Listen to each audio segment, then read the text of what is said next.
que estaban en Francia. Por lo tanto, ya era tarde para que se movilizaran esas tres divisiones blindadas de Panzer. Bueno, veamos qué pasa con Churchill. Winston Churchill se encontraba en Londres, en la Casa de Gobierno, en Downing Street número 10, y él pensaba estar presente en el desembarco en Normandía. Él quería embarcarse en este barco, el crucero Belfast. Este crucero Belfast hoy día se encuentra en el río Támesis, está como a 2-3 cuadras del puente de la Torre, que hay un pequeño muelle y uno puede sacar un ticket y visitar este barco como museo. Bueno, Hitler quería estar en el puente de mando de este barco, porque este barco va a llegar a 19 kilómetros de la costa. Entonces quería tener información de primera mano de lo que iba a suceder en el desembarco. Pero el rey Jorge VI se entera que Churchill quería ir, y esto lo encuentra que es absurdo.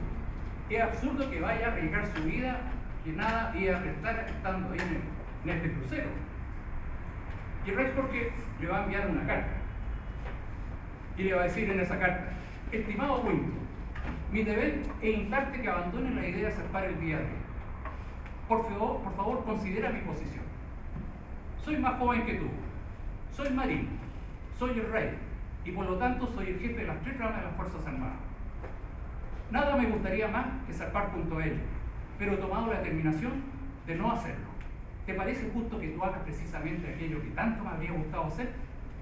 Y con esto a Churchill no le quedó otra cosa que quedarse en tierra.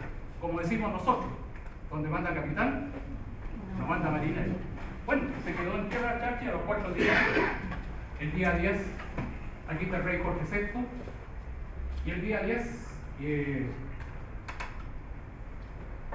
el general Montgomery manda invitar a las costas de Normandía a Churchill que vaya porque las playas están controladas, y él va a viajar de Londres al puerto de Portsmouth a embarcarse.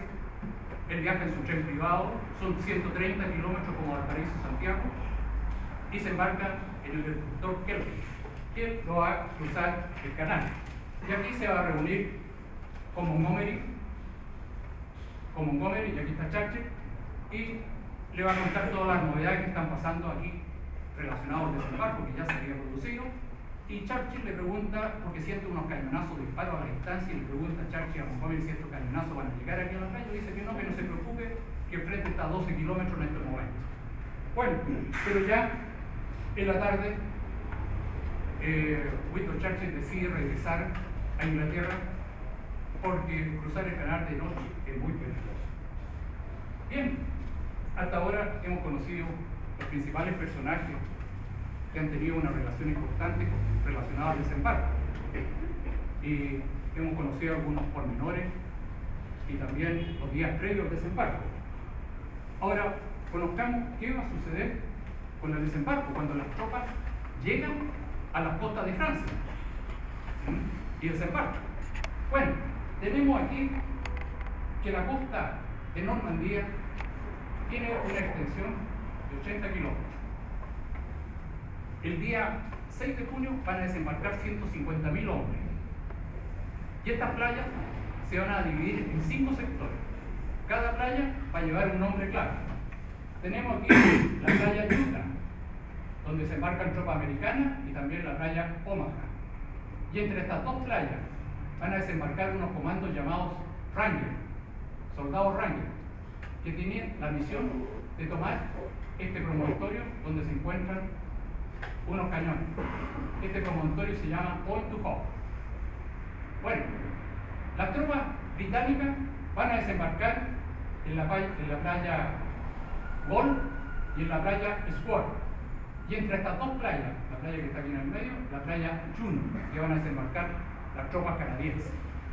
Los americanos tienen como hora para desembarcar a las 6:30 de la mañana, hora H, y los británicos a las 7:30. Esta hora, la diferencia que hay entre uno y otro, es porque las mareas están más bajas en esos sectores a esa hora, y por lo tanto los obstáculos que están en la playa están al descubierto. Bien, a ambos extremos de las playas de desembarco van a ser lanzadas 22.000 soldados paracaidistas aerotransportados para evitar que las tropas alemanas avancen por los flancos, por los costados, hacia las playas donde se está desarrollando del desembarco. Aquí, en este sector, es el sector británico. Van a ser lanzados 5.000 hombres aerotransportados.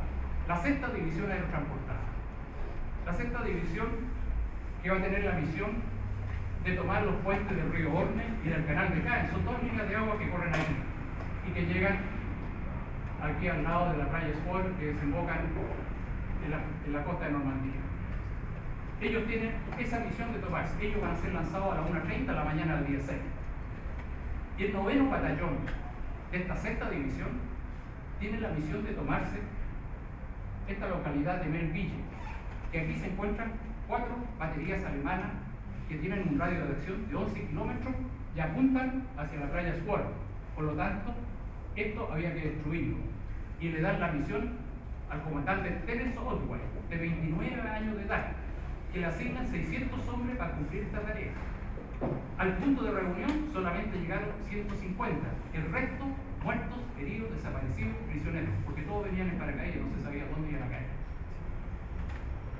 El comandante Terence Otway logra tomar la localidad de Melville y destruir esta batería alemana. A las 4:30 de la mañana había cumplido su misión. De los 150 hombres solamente quedaron 60 en pie.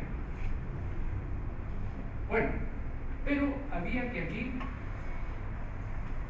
la sexta división, por su lado, tenía que tomar los puentes que tejen el río Orne y canal de Caen. Y aquí hay un puente que era estratégico, este puente de la ciudad de Bonneville. Este puente, que al término de la guerra se llamó Puente Pegaso, en honor a la sexta división, porque su emblema y su insignia era un caballo alado. Se le da la misión para tomar este puente al comandante John Howard. El comandante John Howard va a llegar a primera hora del día 6 y él aterriza aquí en planeadores. Aterriza en planeadores y llega muy cerca del puente, por lo tanto sorprende a las tropas alemanas que tenían este puente tomado. Y ahora John Howard tiene que esperar que lleguen los refuerzos que van a ir de la playa, que van a llegar a las 13:30 horas. Veamos ahora qué pasa en el sector americano de las tropas aerotransportadas. Aquí van a ser lanzadas dos divisiones, la 101 y 82 divisiones aerotransportadas americanas. 17.000 hombres en 850 aviones. Ellos van a ser lanzados entre las 0:48 y 1:30 de la mañana. Van a ser lanzados en la península de Cotentin. Estas tropas van a ser lanzadas aquí y la misión de ellos, de la 101, tomar las carreteras que conducen a las playas de desembarco y también tomar unos puentes del río Dube que se encuentran en este sector. La 82 división aerotransportada también tiene la misión de tomar las carreteras que conducen a las playas de desembarco para evitar que los alemanes avancen por estas carreteras, y también tomar las carreteras que conducen a la península de Cherburgo para evitar que tropas alemanas de aquí no vengan para acá. Y ellos también tienen la misión de tomar la ciudad de Saint-Denis, que está en un lugar estratégico. Estos 17.000 hombres, los primeros en ser lanzados aquí, fueron unos comandos llamados Pathfinder, que ellos traían unas balizas, unas luces, que mandaban una señal. Estas balizas se llamaban Eureka, y mandaban una señal a los aviones que traían las tropas para indicarles el lugar en que tenían que zaplar. Bueno, estos aviones, estos eran los paracaidistas, así venían en los aviones C-47 Dakota, así venían. Cuando estos hombres ya venían cruzando el Canal de la Mancha y sobrevolaban territorio francés, la artillería antiaérea alemana comenzó a disparar. Los pilotos de estos aviones, por eludir el fuego enemigo, aceleraron al máximo sus aviones. Y también muchos se salieron de la línea de vuelo que tenían por eludir los disparos de la artillería antiaérea. Y muchos de estos hombres fueron lanzados a gran velocidad, cayeron totalmente esparcidos en 600 kilómetros a la redonda, y fueron blanco fácil los que cayeron donde estaban las tropas alemanas, y también blanco fácil los que cayeron y quedaron colgados en los postes de los árboles, y también muchos soldados murieron, los que fueron a caer a los pantanos, esos terrenos que estaban inundados, que por el peso de su enemigo se ahogaron. Los de la 82 División, la 82 División también fue a caer en el lugar donde estaban las tropas alemanas, gran parte de ellos. Muchos fueron a caer directamente a la ciudad de San Mary Bliss. En esa ciudad se había provocado un incendio esa noche. Y estaban sonando las campanas de la iglesia llamando a los pobladores a venir a apagar este incendio. Y las tropas alemanas se encontraban ahí. Ese incendio iluminaba totalmente el cielo y se veía muy bien cómo caían los paracaidistas. Y abajo lo estaban esperando las tropas alemanas. Muchos murieron antes de tocar tierra. Bueno, aquí en San Mary Bliss, un soldado fue a caer directamente al incendio, explotó todos los explosivos que él llevaba en su bolsillo. Otro soldado fue a caer y quedó enganchado en la torre de la iglesia. Estuvo 2 horas haciéndose el muerto. Este soldado se llama John Stevens.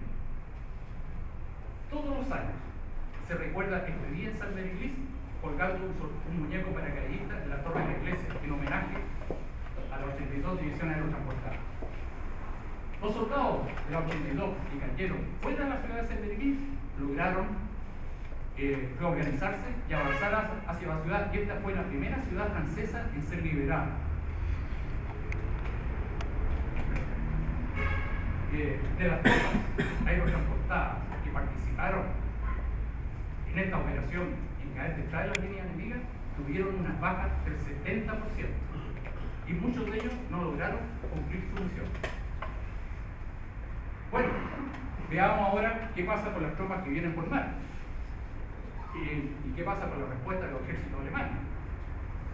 Las tropas americanas que van a desembarcar en las playas Normandía, que dijimos que eran 5 playas, va a haber una playa en que estuvo a punto de fracasar el desembarco, y fue la playa Omaha, que fue un desastre.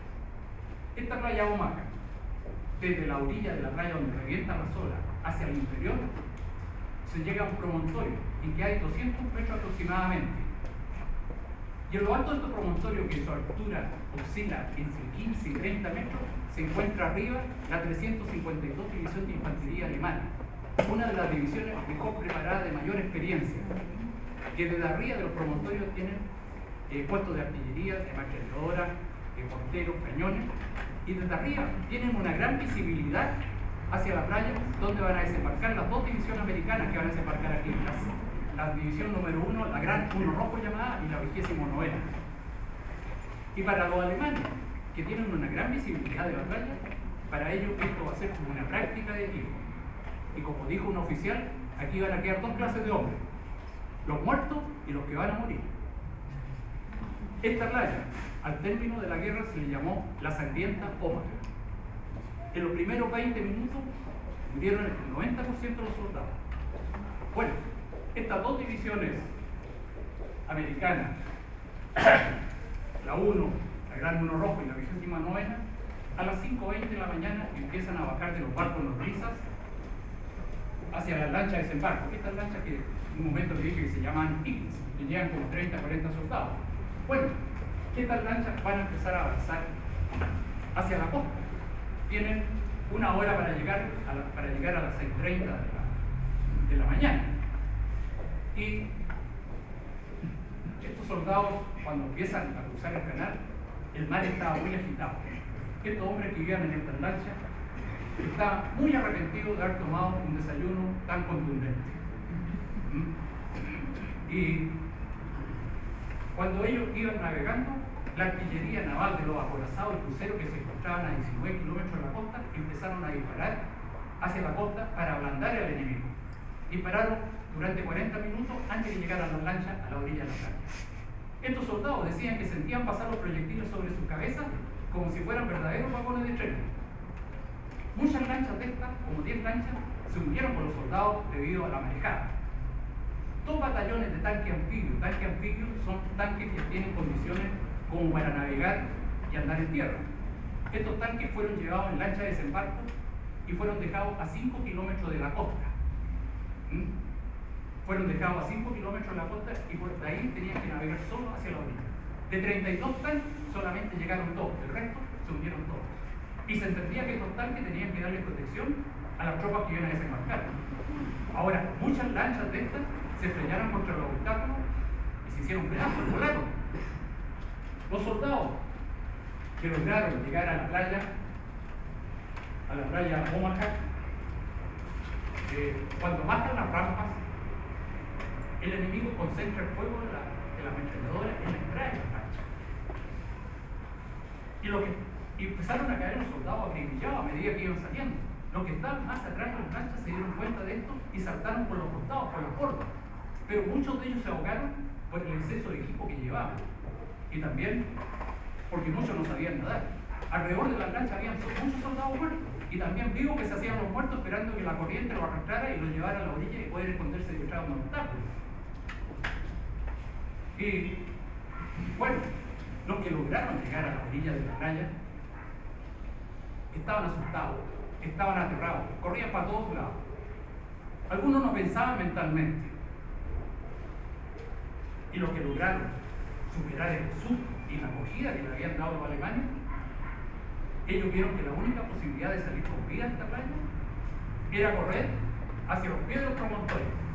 Eran 200 metros que tenían que correr. Una cancha de fútbol tiene 120 metros. Imagínense la distancia. Bueno, los que llegaron a los pies de los promontorios se dieron cuenta que sus armas estaban inservibles.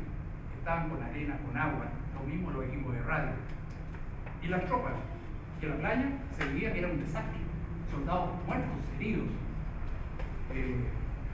A medida que seguían llegando la oleada de soldados que desembarcaban, muchos encontraban refugio detrás de los cadáveres de sus compañeros. Para las 5 primeras oleadas, esto fue un infierno.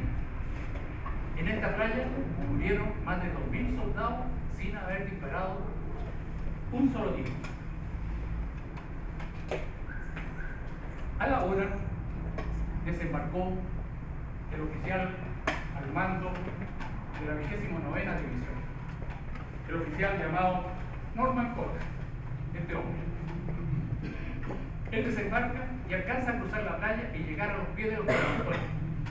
Y aquí se da cuenta que los soldados están todos asustados, aterrados, tiritando de frío y de miedo. Están todos desorganizados. Él es un cincuentón que estaba rodeado de jóvenes de 18 a 21 años. Y él trata de organizar estas tropas, porque vio que no habían oficiales, no habían líderes, no habían pelotón, no había compañía, no habían grupos. Estaban todos revueltos, se habían salvado como habían podido llegar a los pies del promontorio. Y este oficial Norman Cotter los va a organizar. Va a hacer colocar una tubería con explosivos llamada Van Loren y va a abrir una brecha a través de estos promontorios hacia el interior. Y él los va a sacar de aquí. Él con su pistola en mano, con su Colt 45, avanza entre medio de estos jóvenes y los saca de la playa. Ya este grupo mixto de soldados le llamaron el batallón bastardo de Cota. ¿Y qué pasaba con el general Omar Brale, el que está ahí, el de lentes? Omar Brale se encontraba a bordo del acorazado Augusta, a 19 kilómetros al interior. Y él recibía información de la playa Omaha y estuvo a punto de suspender los desembarcos y retirar las tropas. Y si esto lo hacía, iba a provocar una gran brecha entre las dos playas vecinas, la playa Utah y la playa Polo. Por lo tanto, era complicado el tema. Pero quien salvaron la situación aquí, en esta playa, fue la Armada. Primero con 2 destructores y después se compraron 9 destructores más que por iniciativa propia se acercaron a la orilla de la playa y se batieron en un verdadero duelo con la artillería alemana que estaba en los promontorios. Esta playa fue controlada pasadas las 16 horas. ¿Qué pasaba en el resto de las playas? En la playa Utah, la primera playa donde se embarcaron las tropas americanas, las corrientes habían desviado a las barcazas y fueron a desembarcar en un lugar en que no encontraron ninguna resistencia de tropas alemanas. Desembarcaron sin ningún problema. En la playa Gol, la primera playa que desembarcan las tropas británicas, encontraron resistencia por parte de los alemanes, pero nunca como la que ocurrió en la playa Omaha.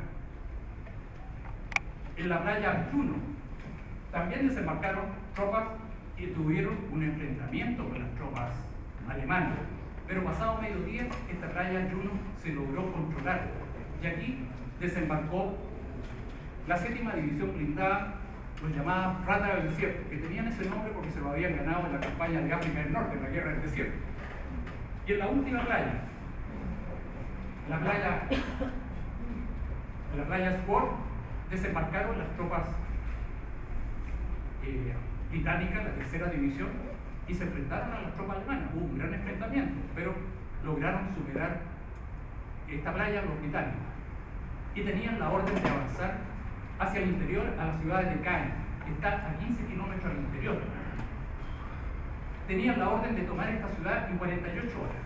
Estuvieron 6 semanas tratando los británicos de tomar esta ciudad. Esta ciudad fue la mejor defendida por las tropas alemanas, que aquí habían 2 divisiones de tanques Panzer, que eran muy superiores, sabemos que eran los tanques Panzer muy superiores a los tanques británicos y los tanques americanos, en armamento, en todo. Y no los dejaban avanzar. Hicieron 3 intentos por tomar la ciudad de Caen y no lograron nunca tomarla. Y el general Montgomery optó por bombardear esta ciudad. La bombardea. Así quedó. El 80% de la ciudad destruida. Bueno,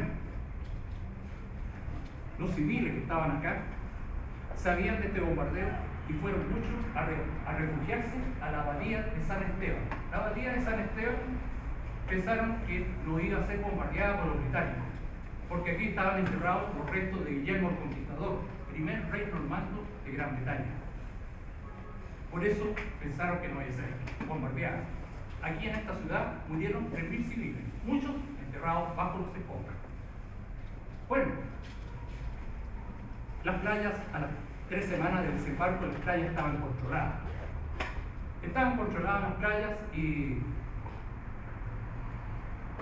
las tropas británicas estaban estancadas ahora en la ciudad de Caen, porque las tropas alemanas lo estaban esperando afuera y no los dejaban salir, no los dejaban avanzar.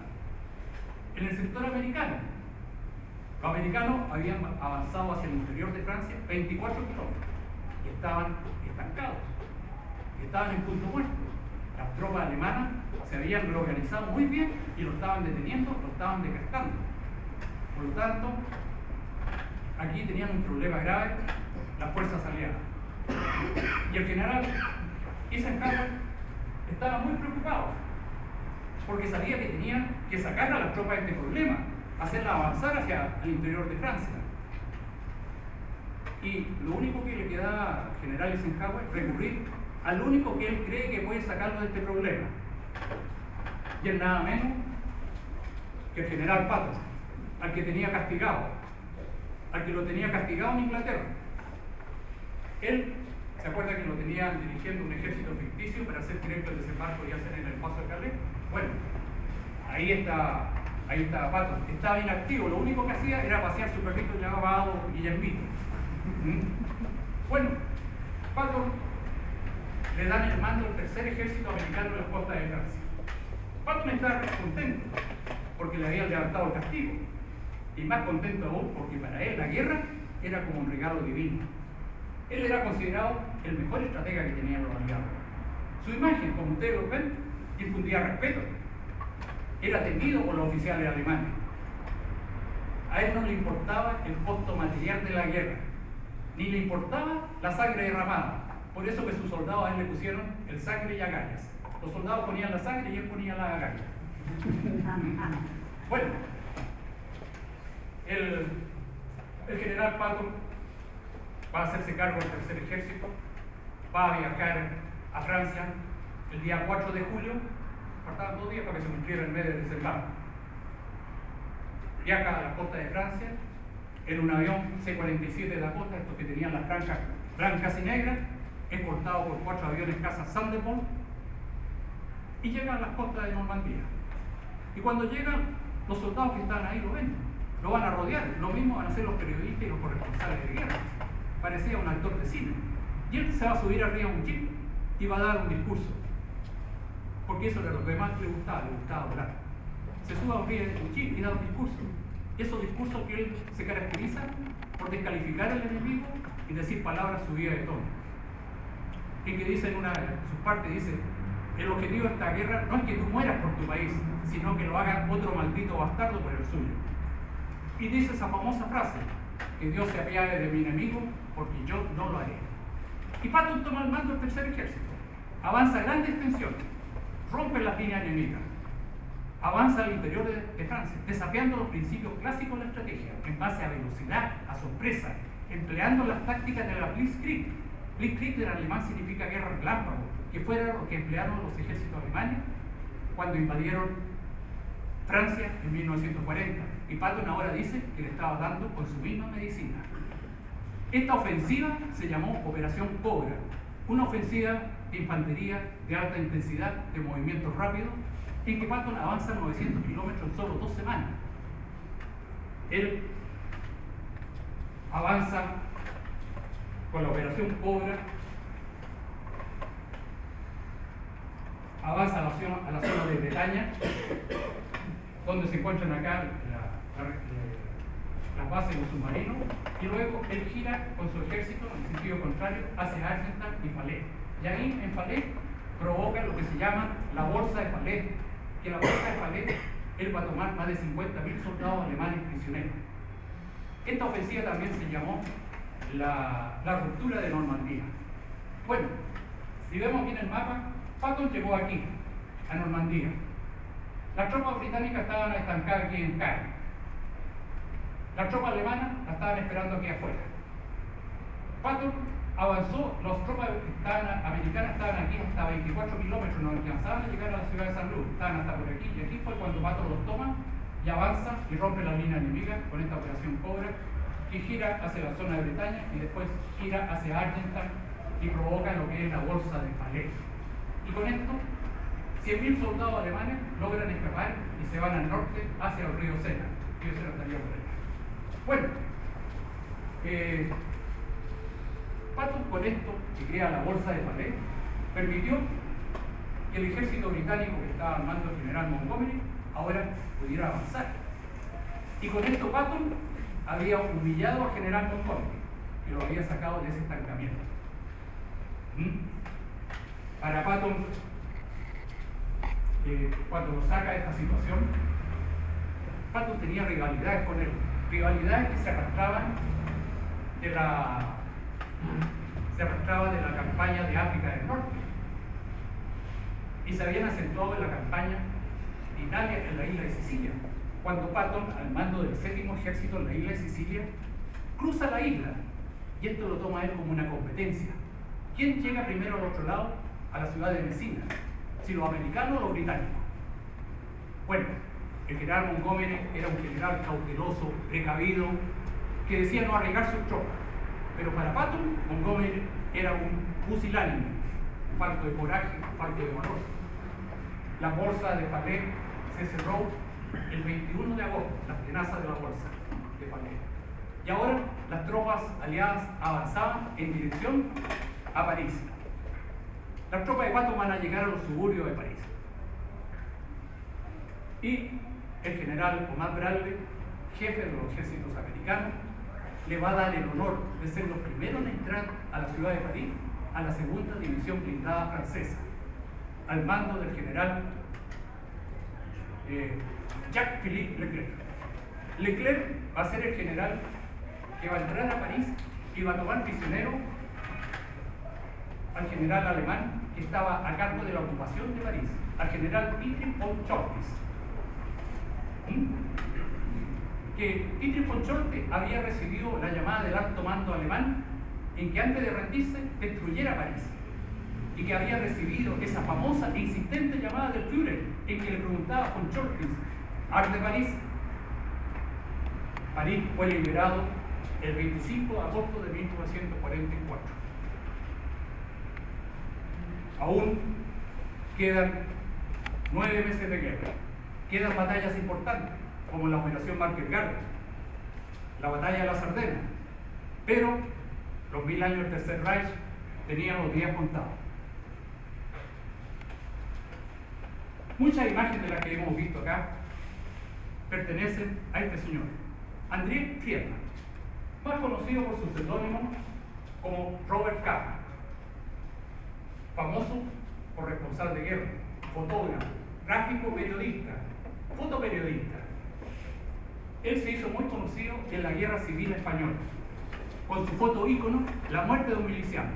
Una foto que representa la resistencia, la tragedia humana, una foto que dio la vuelta al mundo. Y este señor Robert Capa